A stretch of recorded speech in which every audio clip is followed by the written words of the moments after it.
Have you heard of the 10,000-year-old cave paintings in India that look exactly like modern UFO sightings? Welcome to our Hidden History of UFO series. In the tribal Bastar region of India, inside of ancient caves, you'll find depictions of humanoid figures with massive heads, large black eyes, and no visible nose or mouth. And they're standing under what can only be described as circular craft with 3 legs hovering in the air. The locals call them the Rohela people, sky beings who visited their ancestors in flying discs. Now, here's where it gets a little bit weird.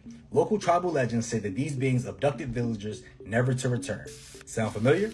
Well, it should, because these are the exact themes that we see in modern abduction stories. But these are tens of thousands of years older than anything from the 20th century. And it's also not that the Indian government ignored it and brushed it off as conspiracy theory. No, the Indian government itself commissioned a deeper investigation into these cave paintings. The Indian Space Research Organization and archaeologists were called in. Why? Because the similarities to typical UFO iconography were too uncanny to ignore. Their words, not mine. So how do you explain it? How do cultures with no language, no outside influence, and no knowledge of aviation draw crafts in the sky flying around, with beings that eerily resemble what people still claim to see today? And India isn't alone. The Dogon tribe of Mali in West Africa has oral traditions that speak of the Nomo, amphibious sky beings who came from a star system invisible to the naked eye, Sirius B.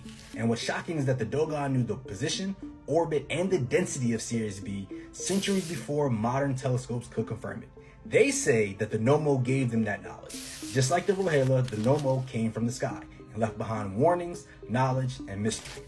Across the globe, ancient cultures separated by oceans and language all tell the same story.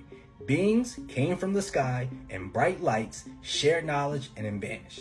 It's not mythology, it kind of seems like it's a pattern. We're taught to believe that history is linear, that humans slowly evolved, learned, and built.